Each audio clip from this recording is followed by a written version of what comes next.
14강 코로나 이후 북한 비핵화 평가와 전망 제1부에 이어서 제2부에서는 한국과 북한을 다루고자 한다. 먼저 한국을 들여다보자. 문 정부는 과거 정부 정책을 부인하면서도 전 정부들이 제시한 K-방역 좋은 제안을 잘 활용하여 코로나19 위기를 잘 극복하여 총선에서 승리를 거뒀다. 문 정부는 남은 임기 동안 한반도 평화 프로세스를 성공시키는데 치중하고 있으나 북한의 대남 정책을 대적 정책으로 바꾸면서 2017년 이전으로 돌아가는 상황에서 위기를 맞아 정책 전환의 시기를 맞고 있다.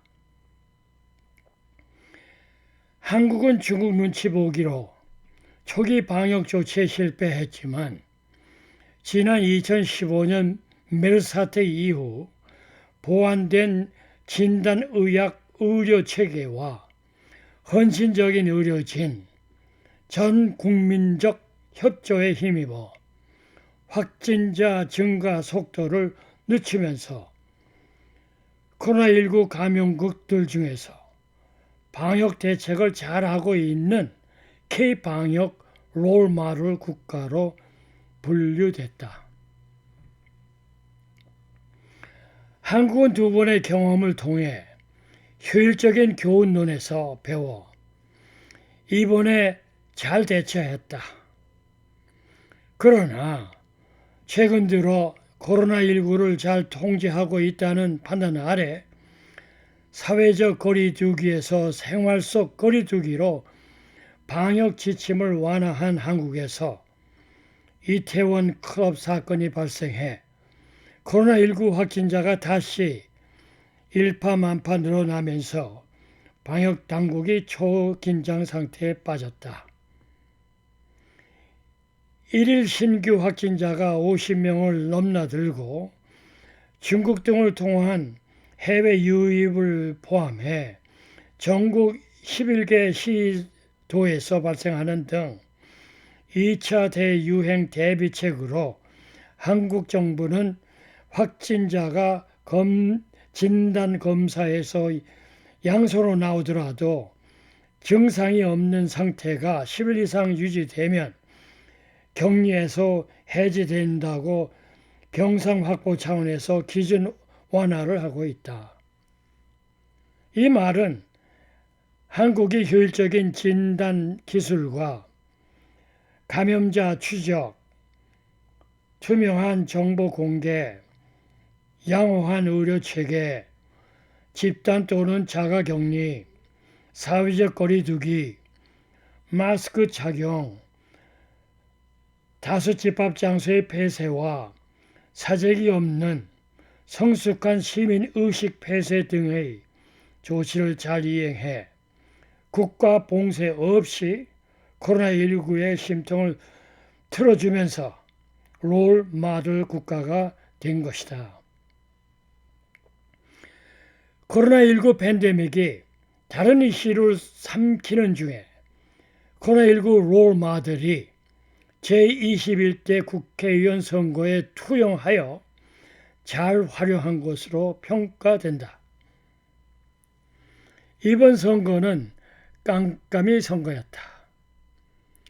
코로나19 팬데믹 사태로 정책 대결이 실종됐고 후보자들의 자질을 검증할 기회가 없었다. 특히 문정부 3년의 중간평가 성격을 띄었음에도 불구하고 국민들의 관심은 온통 코로나19로 쏠리면서 정부의 안보 경제정책 실패에 대한 주목도가 낮아졌다.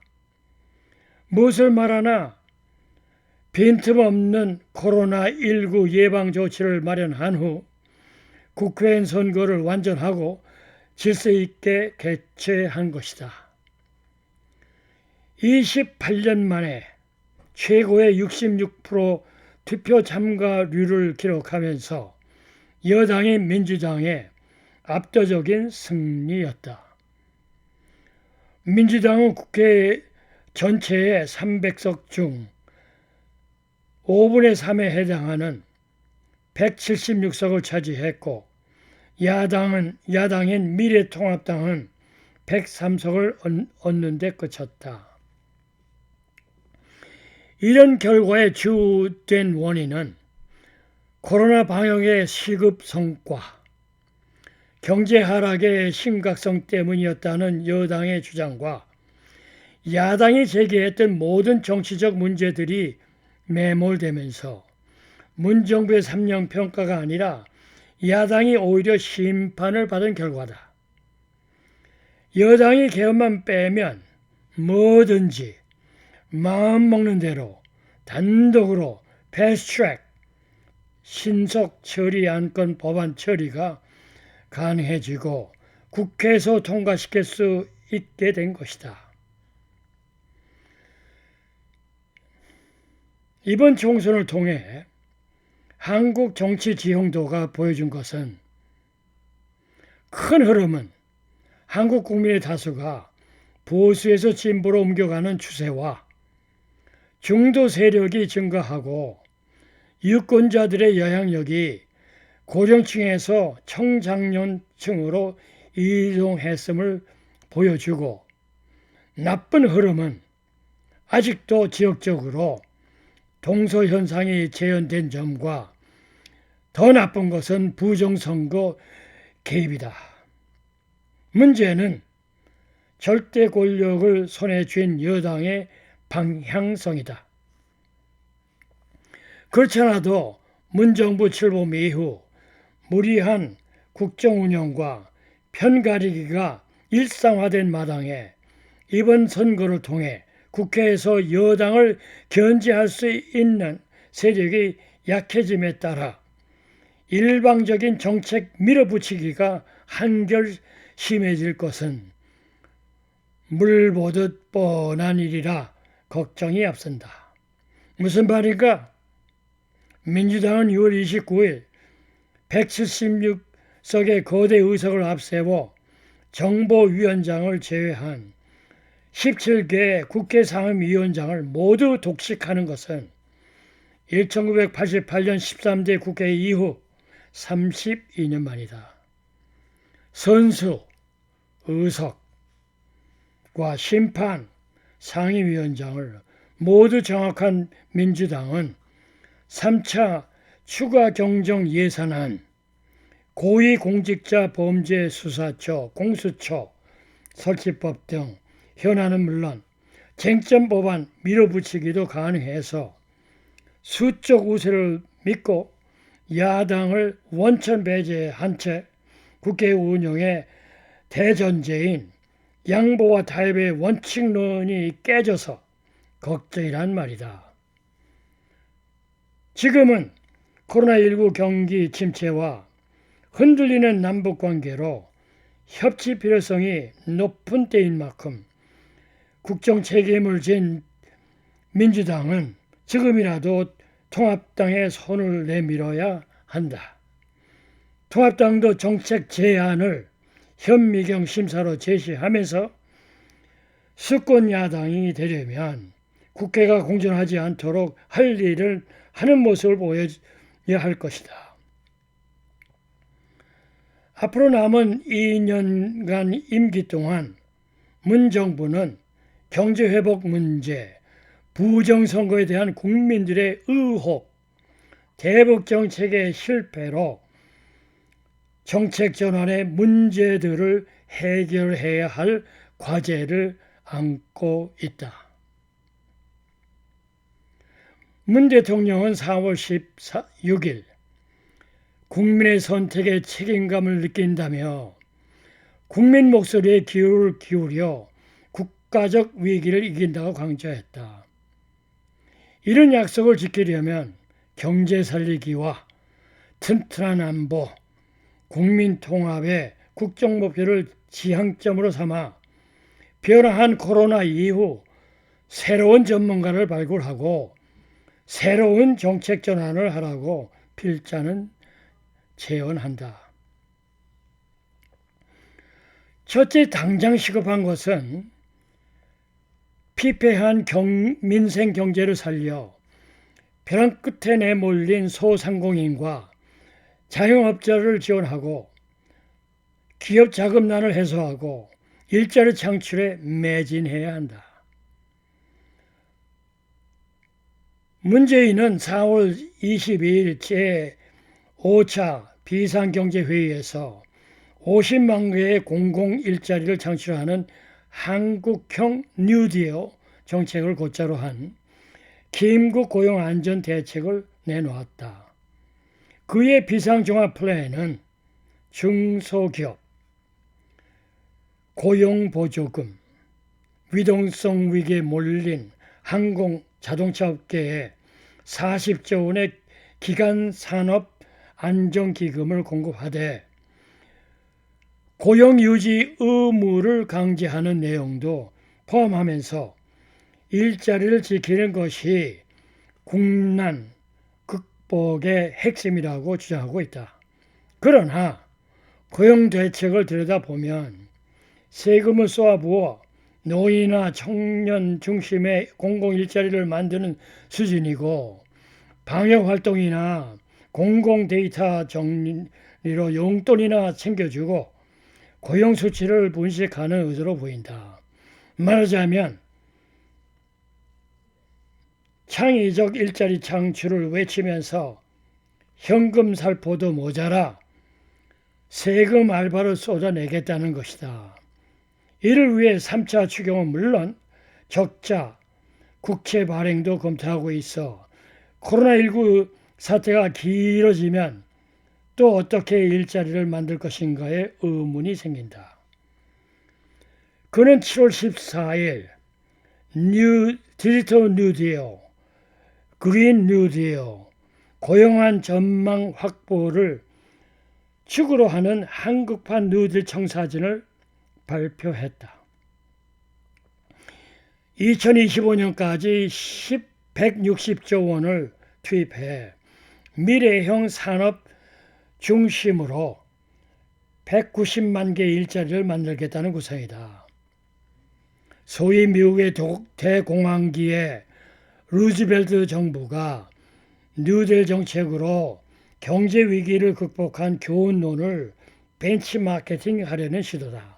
하지만 이 구상이 제대로 성과를 낼지에 대해서는 의구심이 적지 않다. 이미 주요 민간 기업들이 친환경차 육성이나 AI 빅데이터 기술 개발 지원을 진행하고 있는 차에 뉴딜 포장으로 숟가락을 하나 더 얹는 것에 불과하고 친시장 대신 21대 국회 초반부터 밀어붙이려는 반기업 법안들을 내려놓고 노사관계도 수술해 노동계로 기울어진 운동장을 바로잡아야 할 가능한 것이다. 그리고 미중유의 경제난을 극복하고 4차 산업혁명을 성공적으로 수행하려면 원칙론에서 정부가 아닌 기업들이 시장의 주인공 역할을 해야 하는 것이다. 두 번째 정책 전환의 핵심은 튼튼한 안보 체제를 갖춰야 국민의 생명과 안전이 보장되고 경제 회복에 도움이 된다. 문 정부는 재래식 무기는 튼튼하다고 자부하고 있지만 북한의 핵과 미사일 보유국으로는 비대칭인 관계로 미국과 긴밀한 동맹 관계를 유지하면서 북한이 비핵화하도록 노력해야 한다. 지난 3년 동안 북한 비핵화를 과거 잘못된 정책에서 벗어나 코로나19 이후 새로운 환경에서 그동안 비축된 통일 문제 전문가의 의견을 듣고 현재 팀을 바꾸면서 새로운 세계 질서에 순응하면서 북한 비핵화 문제를 원칙론, 한미일 공조와 친중, 친북 탈피와 교훈론, 세계 질서 속에서 현실적 대응에 입각해서 새로운 정책을 찾아 창의론 플랜 B 해결하라고 제언한다. 무엇을 말하나? 문정부의 안보 라인은 2년 전 김정은이 북핵 폐기 의지를 갖고 있다고 국민들에게 설명하면서 남북대화에 적극 나섰다.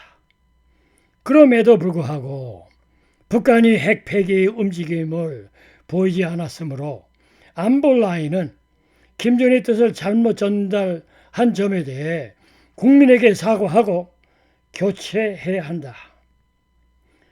그동안 과거처럼 시간을 벌면서 핵 폐기 대신 김정은은 핵미사일 도발을 지속하면서 대륙간 탄도미사일 ICBM, 잠수함 발사 탄도미사일 SLBM, 신종 단거리 미사일 등 게임 체인지 3종 세트를 사실상 완성한 점도 엄중 경고해야 한다. 그리고 김정은이 북핵 조속 폐기를 통한 한반도 평화 프로세스를 해야 할 마당에 문정부가 남북철도 연결사업의 재시동을 걸고 코로나19 남북정상회담과 6.15 선언 공동기념 행사 등 거로는 남북관계 이벤트에 매달리는 것은 안보 방파제 흔들기로 우려가 되는 점을 잊지 말기 바란다. 세상 만사의 원인이 있으면 결과가 있게 마련이다. 북한의 핵미사일을 이대로 방치하다가 안보 파탄은 예정된 수순이다. 시기가 문제일 뿐이다. 그런데도 남북 철도 연결 및 비무장지대 DMZ 견학관광 등 우리 민족끼리에 올인하는 문정부를 어떻게 신뢰할 수 있나? 명쾌한 대답을 내놓고 대북 정책을 전개하기 바란다.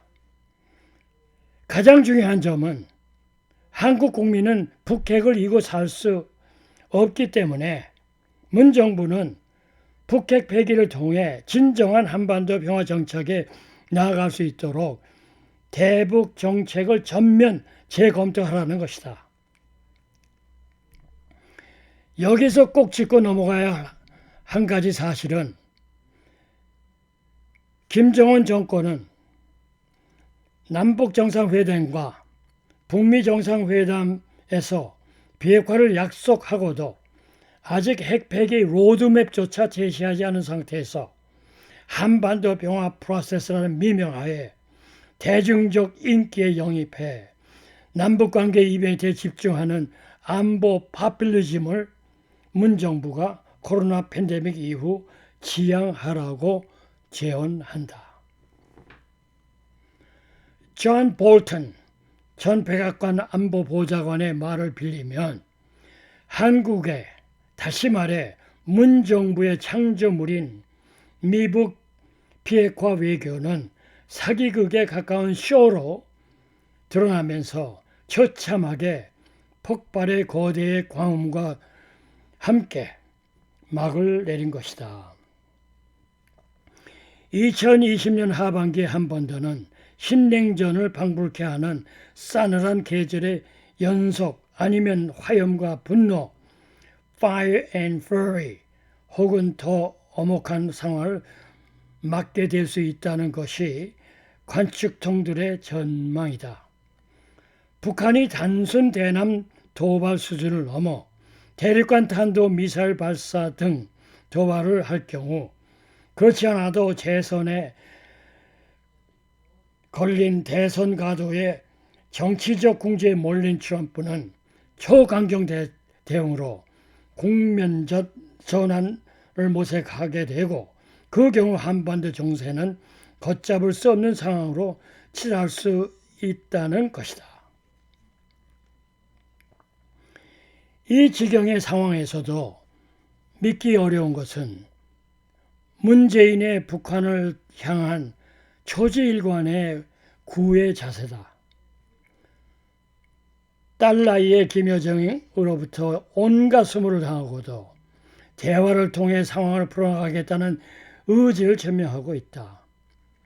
평화 도구마에 몽상에 빠져들었는지 아니면 이미 파산 상황을 맞은 대북 정책 기조를 바꾸지 않고 그대로 밀고 나가겠다는 것인지 의문이다. 다른 말로 해서 문재인은 집단 사고에 빠져든 가신들에 둘러싸인 벌거벗은 인군 같은 모습이라고 해야 할 것 같다. 왜냐하면 안보 파퓰리즘이 되레 우리 안보의 방파제를 흔들 수 있기 때문이다. 비록 문 정부가 진보 프레임에서 독자 남북협력 사업을 추진하지만 보수 진영과 모든 국민 입장에서도 북한 비핵화에 대해서는 제2의 전쟁을 막는 데는 진보와 보수의 이념 진영을 넘어 공동 목표이기 때문에 한국 안보 강화와 강건한 한미동맹 절대 조건은 안보 방파제로 삼아야 한다. 그리고 문정부는 김정은이 핵강성 대국 전략에 돕는 실수는 피하고 김정은이 북한 비핵화를 하지 않을 때 차선책으로 한국 안보 플랜 B를 만들고 제시해야 한다. 미국에서는 second chance라는 말과 플랜 B라는 말이 있다.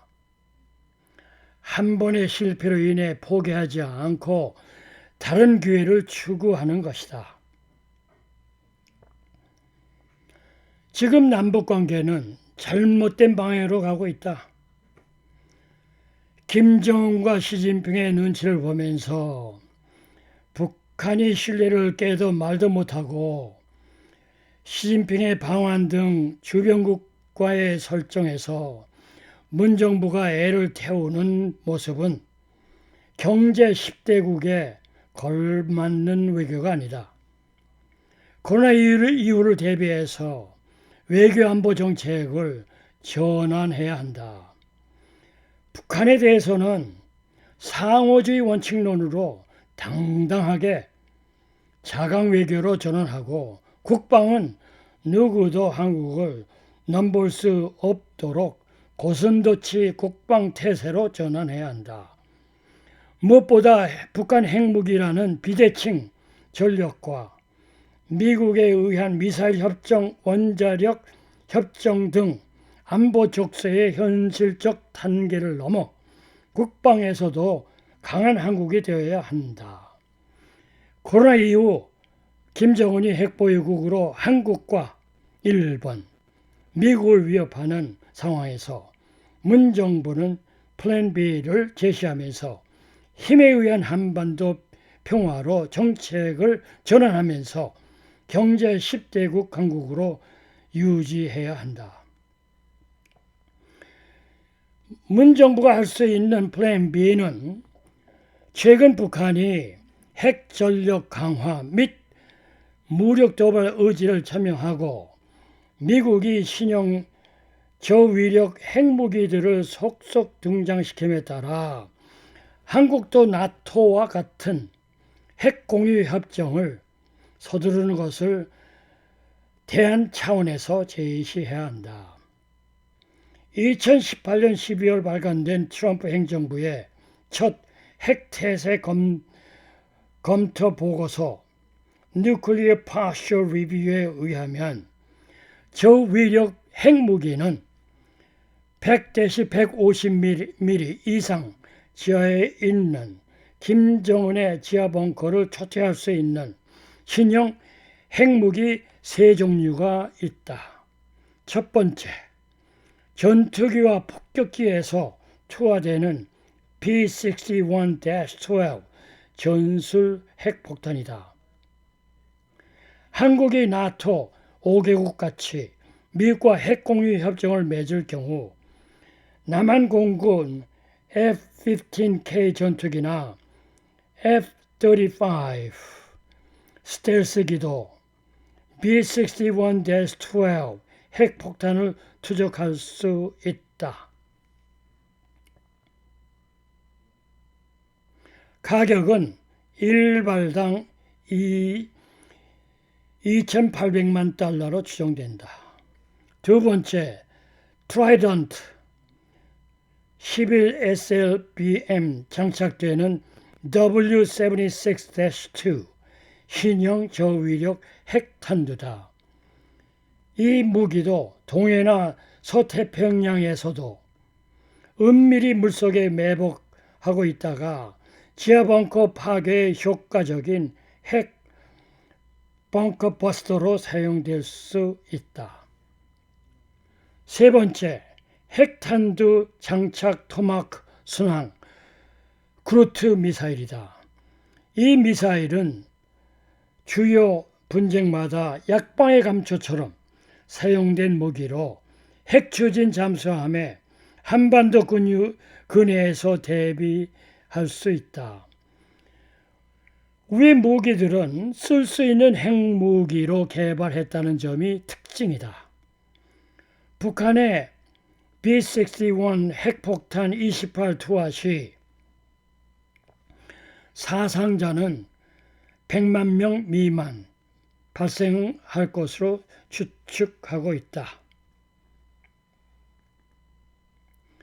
왜 플랜 B가 필요한지는 북한이 비핵화를 하지 않은 한 한국도 최상의 한미동맹 차원에서 미국과 핵공유 협정을 맺어 한반도 핵 억지력 균형을 유지하라는 말이다.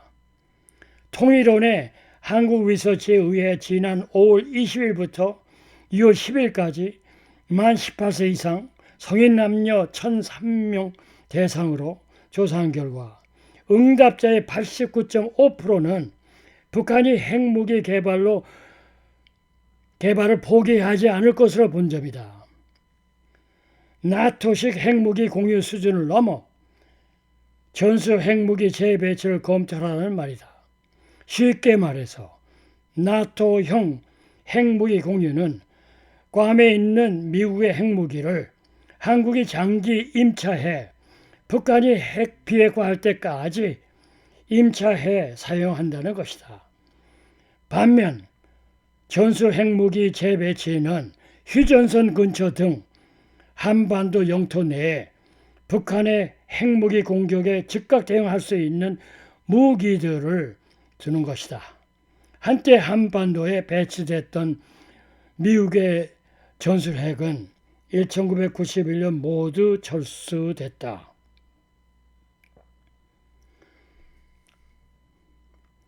4.15 총선 압승 이후 적극적인 대북 정책으로 남북관계 전기를 마련하려던 문정부의 구상이 6.15 공동선언 20주년을 코앞두고 암초를 만났다. 북한은 역사적인 4.27 합의 상징인 개성의 연락사무소를 산산적으로 날려버렸다. 이와 함께 판문점 보도자리와 평양, 백두산을 오가며 평화롭고 번영하는 남북한을 만들자던 약속도 희지자각이 돼버렸다. 그러고도 모자라 북한은 김정은 대변인 소리까지 들을 정도로 북한의 입장을 옹호해온 문 대통령을 입에 담지 못할 욕설을 연일 내뱉었다. 그리고 김정은이 대남 군사 행동 계획을 전격 보류했다. 6.23 2월 23일 김정은이 노동당 중앙군사위원회 예비회의를 주재하며 대남 군사행동 계획을 보류하면서 북한군이 최전방 지역에 재설치한 30여 개 확성기 시설을 다시 철거하고 대외 선전 매체에 게재했던 대남 비남 기사들을 삭제한 것은 그 후속 조치로 여겨진다. 또한 북한이 예고했던 대남 전단 살포도 당분간 멈출 것으로 전망된다. 김정은이 미국의 반응을 살피기 위해서 숨고르게 들어간 것으로 해석된다. 미국이 해군 항공모함과 B-52 전력 자산을 서태평양에 전개하는 것을 보면서 무력 충돌을 향해 질주하는 것에 대한 위험 부담을 자각했고 개성연락사무소 폭파 등으로 내부 주민 결속, 국제사회의 이목집중, 김여정 제1부부장 위상 강화 등으로 그들의 단기 목표를 달성한 것으로 보인다. 필자의 지인은 인강에서 지적했듯이 북한의 남북관계 파탄의 원인은 예나 지금이나 북한의 지상 목표는 한반도의 평화 번영이 아니라 백두혈통인 김씨 일가의 영구 직군이다. 이라크와 리비아의 예를 본 그들은 이를 위해 핵무기는 필수라고 생각한다. 이를 일부 폐기하는 척하면서 제재를 풀어야 하는데 이것이 여의치 않아 애꿎은 한국과 문재인에게 분풀이를 하고 있는 것이다. 6.25 발발 70주년을 맞아 한국 국민과 문재인은 북한의 실상을 바로 보기를 바란다.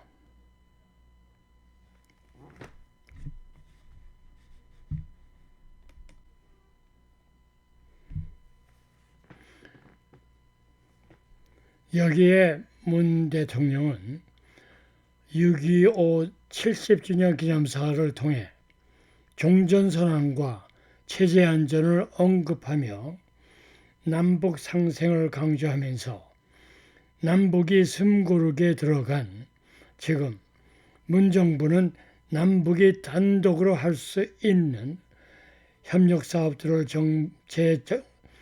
정비하고 미국을 포함한 국제사회의 동의를 얻기 위한 절차에 박차를 가할 자세다. 일각에서 통일부 장관 인선과 외교안보 라인 교체로 북한에 대한 시그널을 보낼 수 있다는 관측도 있다. 다만 김정은의 군사행동 철회가 아닌 보류를 택했고 오는 8월 예정된 한미연합 군사훈련에 대한 반발도 예상되고 있어 코로나 이후를 대비해서 위기관리를 하면서 정확한 플랜 B를 포함해서 준비해야 할 것이다. 문정부는 아직도 한반도 운전자를 버리지 못하고 전략적 침묵으로 김정은에게는 신년 기자회견을 포함해 줄곧 제안해온 남북협력 구상을 트럼프에게는 국제 제재와 무관하게 남북관계 개선 노력의 불가피성을 설득하는 묵인의 호소가 된다는 것이다. 문 대통령은 개성연락사무소 폭파 보름 만인 6월 30일 열린 유럽연합 지도부와 화상정상회담에서 미국 대선 이전에 북미 간 대화 노력이 한 번 더 추진할 필요가 있어 한국이 전력을 다할 계획이라면서 남북관계 진전과 성과도 뒤로 돌릴 수 없다는 그의 확고한 의지를 표명했다. 무슨 말이냐 하면 김정은이 6월 23일 돌연 군사행동 보류로 대화의 판을 깔아놨으니 이를 유화 조치로 해석하고 한미 간 공감대도 형성하면서 문재인의 생각을 추진한다는 것이다. 문 대통령은 7월 3일 통일부 장관 후보의 이인영 국가정보원장 후보의 박지원, 청와대 국가안보실장의 서훈, 대통령 외교안보특별보좌관의 임종석과 정의용을 남북간 신뢰 회복의 대언자를 기용했다. 문재인은 북미 대화의 촉진자 역할을 자처하면서 2000년과 2018년 남북회담의 주역들을 통해 남북관계부터 진전시키겠다는 의지가 담겨 있다. 야당과 많은 전문가들은 대화론자용은 북한의 저자세를 취하는 것이란 기존의 우려가 현실화된 것이고, 진전 없는 남북미 관계와 안보 위기 상황 속에서 국민들은 더욱 한숨만 내쉴 수밖에 없는 유례 없는 회전문 인사로 전직 대북 라인을 그대로 배치해서 이미 실패로 판명된 대북 정책을 수정없이 밀어붙이겠다는 것이라고 비판했다. 요약하자면 북한의 남북연락사무소 폭파에도 대북 정책 기조를 변화하기보다는 기존의 기조를 북한 도발을 막기 위해 유화 정책을 강화하는 쪽으로 가는 것 같아 걱정이 된다는 말이다. 문재인의 생각에 이루어질지는 두고 봐야 하겠지만, 트럼프 입장에서 코로나19 제2차 확산, 인종차별 시위 문제, 미국 대법원의 반트럼프 결정, 존 볼튼의 영향으로 재선에 바쁜 그가 북한 문제로 역전을 할 수 있을지는 의문이다. 변덕스러운 트럼프이기 때문에 트럼프 김정은의 선거 전 10월의 드라마틱 인카운터, 옥토버 서프라이즈, 미국 대선에 영향을 미치는 사건으로 김정은과의 만남이 이루어질 수도 있으나, 김정은의 핵포기 없이 대선에 미칠 영향이 있을지는 의문이고, 김정은 역시 코로나 사태와 경제 문제 및 내부 문제가 있는 상황에서 미국의 체제 완화 없이 북미 한국과 대화 모멘텀이 될지는 의문이다. 문재인의 희망적인 생각은 하나의 김정은과의 대화 재개 손짓에 불과한 것 같다. 요약하자면 문재인의 미국 대선 전 북미 정상회담 개최 제안과 외교안보 라인의 교체에 이어 비건 미국 대북 특별대표가 7월 7일 한국을 방문해 대북 메시지를 낸 상황에서 최선희 외무 제1부상이 미국 독립기념 1인 4일에 맞춰 북미 정상회담 가능성에 선을 긋는 담화를 냈다. 중앙조선통신에 따르면 최선희는 자신의 명의의 담화에서 더 긴 말 할 것 없다 며 조미 대화를 저들의 정치적 위기를 다루나가기 위한 도구밖에 여기지 않는 미국과는 마주 앉을 필요가 없다 하고 문재인 대통령에 대해서는 당사자인 우리가 어떻게 생각하겠는가에 대해서는 전혀 의식하지 않고 섣부르게 중재 의사를 표명하는 사람이 있다고 겨냥하면서 공상과로 몰아쳤다. 즉 문 정부의 중재 시도에 대해 막말 대신 섣부르다는 평가에 머물렀고, 미국을 향한 직설적인 비난도 없다는 점에서 수위 조절을 한 것으로 분석된다.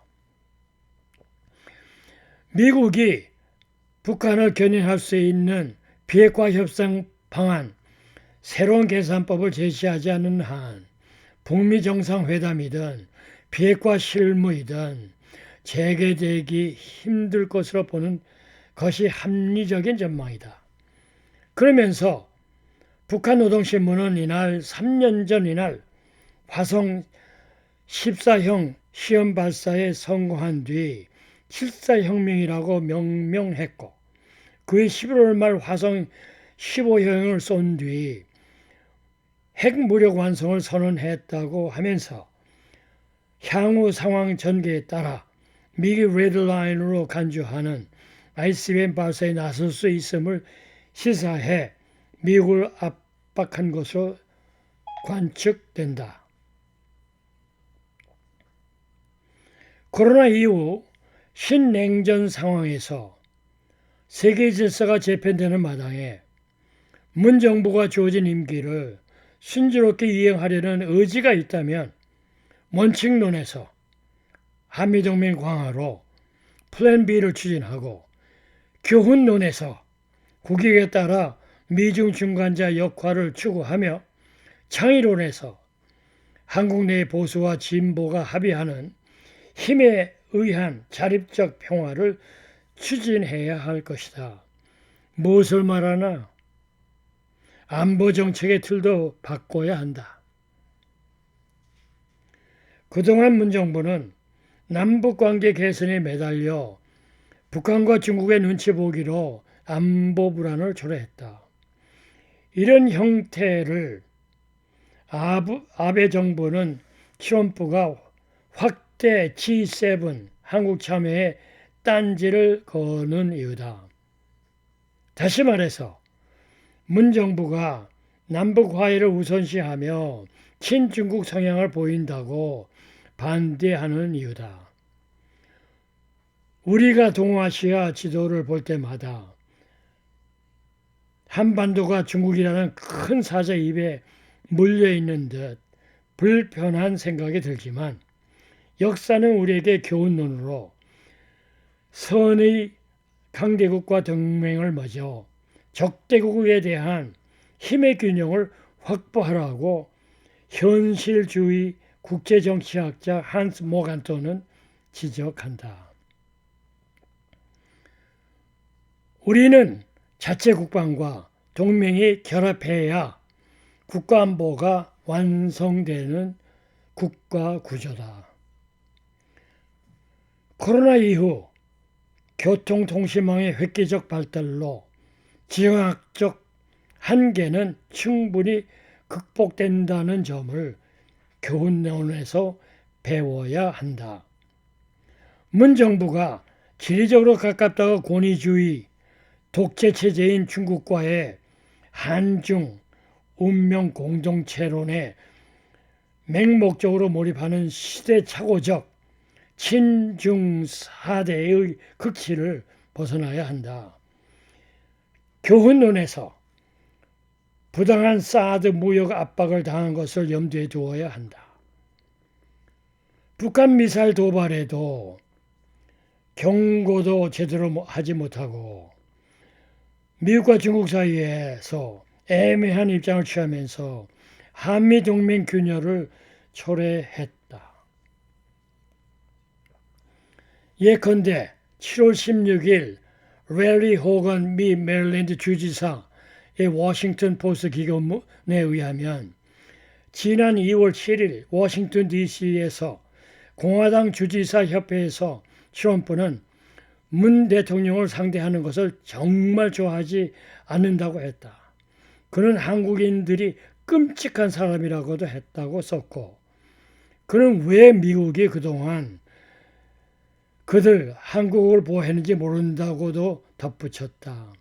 그 시점은 미국이 방위비 분담금 협정 체결 지연 속에 주한미군 한국인 근로자의 무급 휴직 카드를 들고 나와 한국을 압박하던 시점이고 만찬 4일 전인 국정연설에서 한국을 거론하지 않았지만 방위비의 공평한 분담을 강조한 시기다. 북핵 폐기 원칙 고수와 한미동맹 강화를 바탕으로 한반도 평화를 추구해야 해야 한다. 현금 복지 남발 등 파퓰리즘 정책도 중단해야 한다. 급증한 나라빚 폭탄을 미래 세대에 넘기지 않기 위해서는 어떤 경우에도 재정 건전성 원칙을 지켜야 한다. 국민의 힘을 모아 위기에서 벗어나기 위해서 국민 통합이 무엇보다 중요하다. 이념에 편향된 독선, 독주, 분열의 정치를 멈춰야 한다. 대신 대화와 타협을 통한 여야 합치로 국론 분열을 막아야 한다. 이러한 새로운 구상을 염두에 두고 국민 통합 차원에서 필자는 코로나19 팬데믹 이후 골든타임을 놓치지 않기 위해서 문 대통령은 헌법에 명시된 대로 자유민주주의와 시장경제 법치주의를 근본으로 삼아 국가 정체성을 지키고 특정 정파의 일반 독주를 막는 데 앞장서겠다고 특별담화를 발표하고 이념 분열과 국민 통합에 앞장서기를 대통령의 리더십 차원에서 제언한다.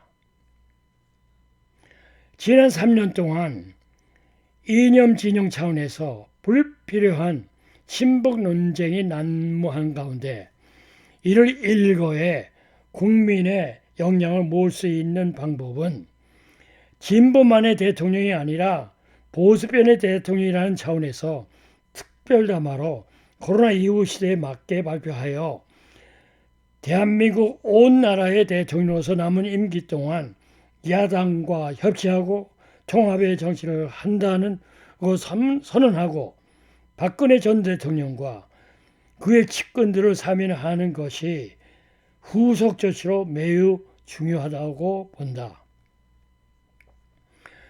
특히 위기를 탈피하고 국력을 모으는 데는 코로나19 사태에서 한국 국민이 보여준 저력을 대통령은 깨닫고 국민의 신뢰, 희망, 협치를 보여야 할 차례이다.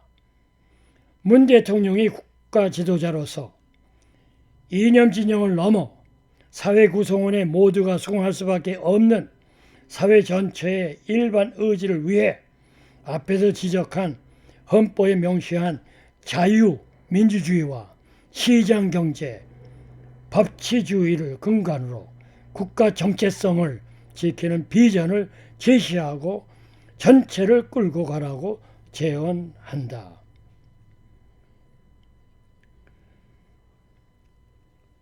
이 강의 제14강 제2부 두 번째 제목인 북한을 분석해보자. 북한은 코로나19 사태와 미국 대선 양상도를 지켜보며 정면 돌파 전에 결산 지점으로 삼은 10월 10일 당 창건 75주년 기념일까지 내부 문제 해결에 집중할 가능성이 높다. 그동안 코로나19에 걸린 사람이 한 명도 없다고 주장해온 북한도 4월 11일 노동당 정치국 회의를 열고 김정은이 참석한 가운데 비루스 감염 위험이 단기간에 해석되기는 불가능하며 따라서 이 같은 환경은 우리의 투쟁과 전진에도 일정한 장애를 조성한 조건이라고 하면서 코로나19를 심각하게 받아들이고 국가사업 목표를 달성하는 데 차질이 있을 것을 인정한 것이다. 이번 회의에서 김정은 여동생의 김여정 노동당 제1부부장을 정치국 후보위원으로 복귀시켜 권력 이인자가 됐다. 김정은이 4월 15일 북한 최대 명절인 태양절 행사에 이례적으로 불참하고 그 전후로 두문불출하여 전 세계의 건강 이상설을 야기시켰다가 5월 1일 깜짝 쇼로 노동자 평양도 순전 인비료 공장 준공식에 공개 참석했다. 북한 노동당 신문 5월 5일 첫 승전 포송 제목 정론에서 최근 준공된 순천 인비료 공장이 경제 정면 돌파의 승리를 증명하는 첫 성과라고 선전하면서 김정은의 각별한 관심 덕분이었다며 그에게 공을 돌렸다. 일각에선 그의 3주 가까이 자명한 것은 국제사회의 관심을 끌기 위한 전술로 보고 있다. 트럼프는 올해 초부터 11월 재선 준비에 들어가 북한 이슈를 거의 입에 올리지 않았고 코로나 팬데믹으로 북한 비핵화 이슈를 밀려난 상태다. 이에 김정은이 대북 제재 완화의 키를 쥔 트럼프의 시선을 끌기 위해 국제사회 여론전을 펼쳤다는 주장이다. 지난 20일간 한국뿐 아니라 국제사회에서 김정은 이상설로 트럼프 대통령은 백악관에서 코로나 대응 브리핑을 하면서 김정은 이상설에 대한 입장을 내놓고 관심을 보여 김정은의 소기 목표를 달성했다고 볼 수 있다. 다만 김정은이 이상설 불식 이후 지난해 하노이 미북 정상회담 때만큼 관심을 끌 수 있을지는 미지수다. 지금은 코로나 팬데믹에서 트럼프는 코로나 확산의 불길을 잡는 데 고전을 겪고 있어 북한 비핵화 이슈는 뒤로 밀릴 수밖에 없다고 분석된다.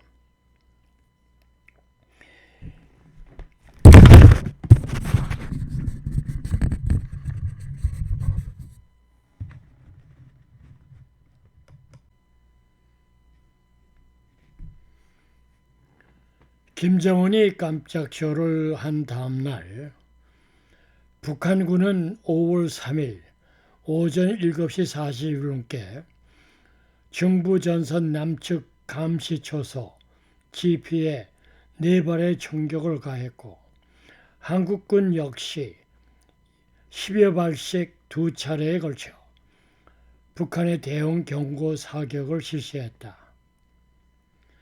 북한의 GP 총격은 2018년 9월 19일 남북 군사 합의 체결 이후 처음으로 남북이 군사적 적대 행위를 전면 중지키로 한 9.19 합의의 위반이다.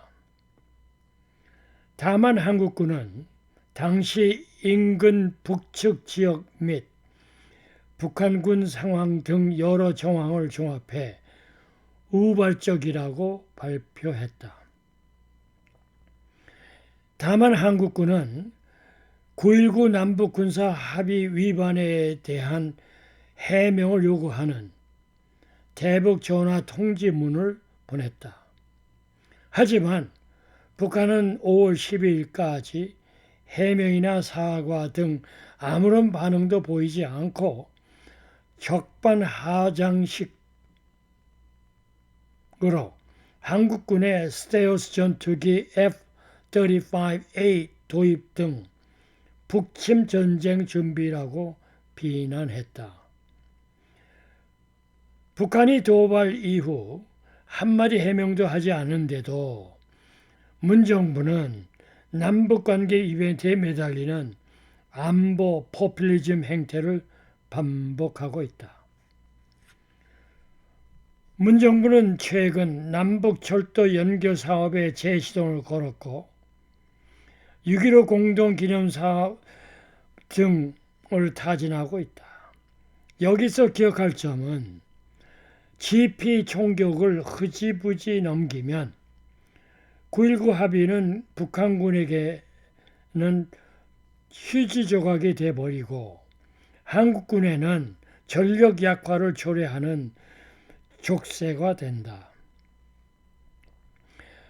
북한의 해명이 없다면 문 대통령이 직접 나서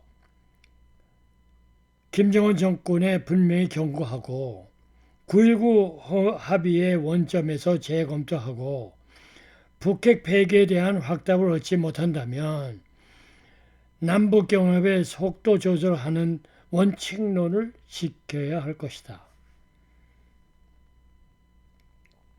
동시에 마이크 폼페이오 미국 국무장관이 미 MBC 방송 This Week에 출연해 북한군의 비무장지대 중부전선 남측 감시 초소 총격 사건은 우발적인 것으로 판단한다고 하면서 남한군이 반격을 가했지만 양측 모두 인명피해는 없다고 발표했다.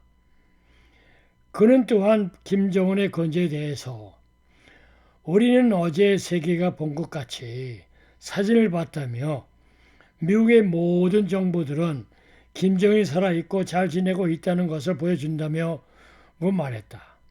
그러면서 그럼에도 불구하고 우리의 임무는 그대로라며 북한이 핵을 포기하도록 설득하는 것이라고 강조했다. 지난 6월 4일 전단 살표를 못 본 척하는 놈이 더 밉다는 김여정 담화 이후 고강도 대남 비난전에 나선 북한이 남북 간 통신선을 끊고 금강산 사업 등 대남 사업을 대적 사업으로 전환한다면서 남북 관계가 구렁으로 빠지고 있다. 2년 전 싱가포르 미북 정상회담 당시만도 해도 순항하던 남북 관계가 이제는 최악을 걱정해야 하는 처지가 됐다.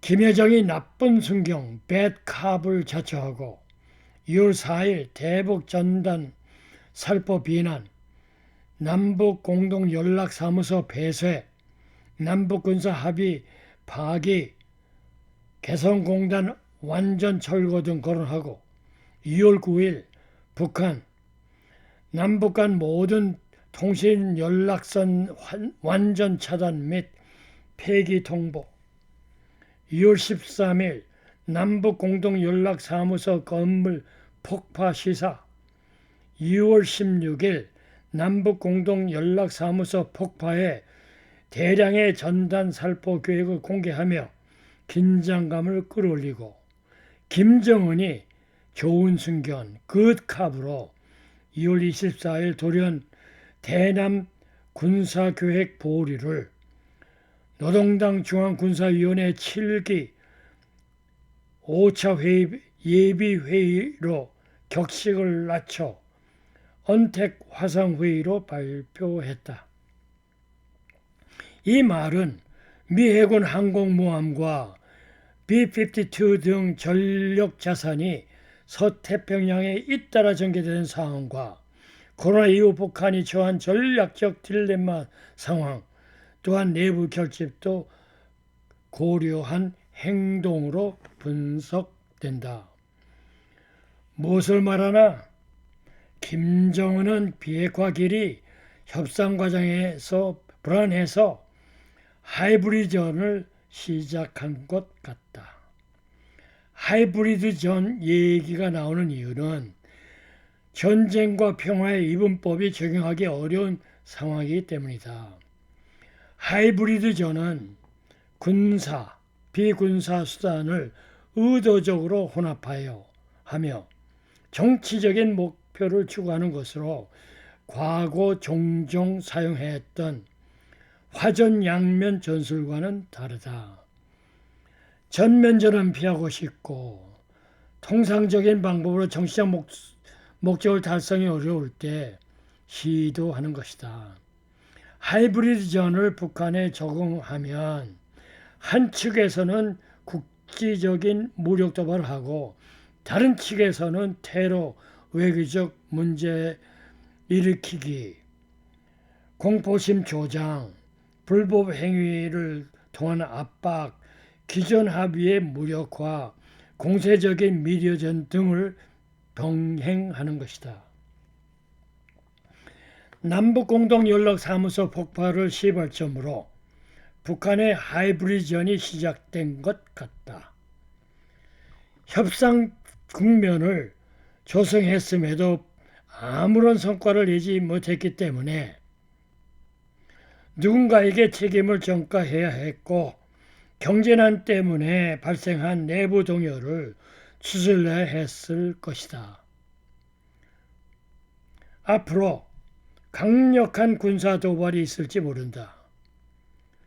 김정은이 이 하이브리전 시나리오를 계획하면서 손익계산을 불이익 차원에서 제재는 더 강화되고 미군의 전력자산이 빈번히 전개되고 중국으로부터 압박을 받는 것이고 장점은 내부 결속과 정권 안정이라는 과실이 돌아온다는 것을 알고 있다는 것이다. 코로나 이후 미국, 중국 간의 신냉전에서 북한은 한 축으로 중국과 러시아에 편입하고 다른 측에서 미국과 비핵화 제재 완화를 하면서 김씨 영구 정권을 유지하는 데 치중할 것으로 분석된다. 이러한 김정은의 하이브리전이 성공하지 못하면 그는 플랜 B를 준비해야 할 것이다.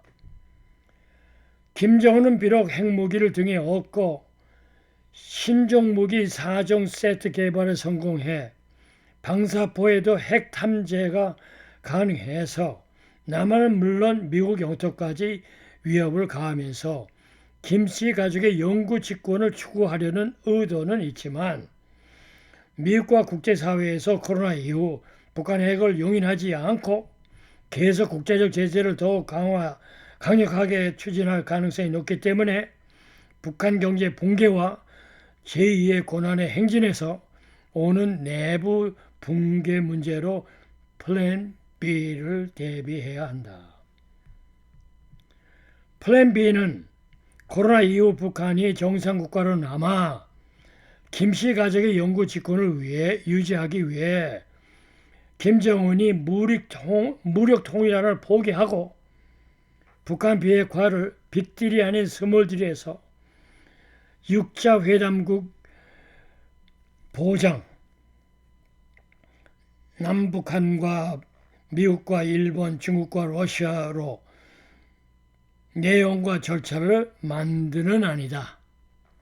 이 플랜 B는 한국이 평화라는 장밋빛 수사로 포장돼 국민의 안전을 불모로 잡히는 문정부의 대북 정책은 전면 수정하는 플랜 B 전제가 다르고 북한은 김정은의 무력 통일을 포기하는 것을 포함한다.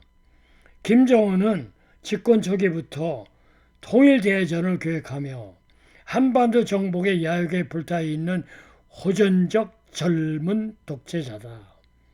그의 무역 통일론은 조선반도 주체사상화 통일 전략으로 남한 정벌 후 숙정하고 남은 2천만 명과 공산국가를 건설한다는 김정일의 유지와 동일하고 김일성, 김정일 선대가 이루지 못한 통일의 공을 자신이 이뤄보겠다는 메시아적 과대망상까지 겹친 한반도 평화를 위협하는 통일 아니다. 미국과 일본은 코로나 이후 인류의 적인 북한의 핵 위협을 제거하는 차원에서 공동협력이 필수적인 요인이다. 중국은 미국과 제2의 냉전을 벌이면서 러시아와 같은 사회주의 국가의 공동체이지만 인류 평화 차원에서 미국과 국제사회가 비핵화하는 과정에서 공동으로 북한의 정상국가로 복귀하는 데 보장함으로써 북한 비핵화를 달성하는 데 보증국가로 역할을 해야 하는 것이다. 북한 입장에서 경제적으로도 대단히 어렵고 코로나도 매우 심각한 상황에서 미국 입장에서도 대선의 용도 여부도 불확실한 도박 가능성도 있어 당분간 대화를 위한 모색은 있어도 본격적인 대화가 일어나기에는 올해는 조금 가깝지 않겠다는 분석이다. 그러면서 트럼프가 재선되면 거기에 대해서 준비하는 그런 시간을 가지고 있는 것 같다. 어쨌든 간에 북한의 최근 미사일 발사와 지피 총격을 여러 가지로 봤을 때 북한 수뇌부의 불안감도 좀 반영된 것 같고 비핵화 협상에 대해서 과거에 대한 후회도 있을 것 같다. 20일 만에 공개 활동을 재개한 김정은이 핵전쟁 억지력을 5월 23일에 밝혀 그의 의도가 미국과 한국이 바라는 비핵화 조치와는 정반대로 가는 것 같다. 미국은 완전하고 검증 가능하며 불가역적인 비핵화를 원하는데 김정은은 전략 무력의 고도화라는 핵카드를 꺼내 그의 길을 가겠다는 구상을 공개적으로 내비친 것이다. 코로나19 팬데믹 이후 북한의 비핵화 문제도 미국의 강력한 국가 중심으로 변화된 환경에서 북한 수뇌부 자체도 새로운 정책 개발을 할 것으로 보인다. 이 새로운 코로나 바이러스와의 싸움이 언제까지 계속될지 아무도 모른다. 거기다 지금 세계는 이 바이러스보다 더 무서운 지역 이기주의와 인종 혐오라는 악성 바이러스가 창궐하고 있다. 세계 질서의 주역이 된 바이러스가 포스트 코로나 19 팬데믹 이후의 문제를 던지고 있다. 각국 정책 당국자들은 자기들의 권력 유지 차원이 아닌 국민 생명권과 공중 보건을 위한 방역에 만전을 가하되 좀 더 이성적으로 차분히 전문가 중심으로 정치가 아닌 전문가 중심으로 코로나를 대처하여 팬데믹 단계를 극복하기 바란다. 지금 미국에서 코로나 바이러스 때문에 정치냐 의료과학이냐 의 싸움이 벌어지고 있다. 여기서 미국은 전문가 과학자들의 고충, 충고를 더 듣고 빨리 해결해야 한다. 지금은 코로나19 전염병이 전 세계를 휩쓸고 있다. 대혼란기다. 최근 250년 동안 인간이 자행한 것에 대한 지구의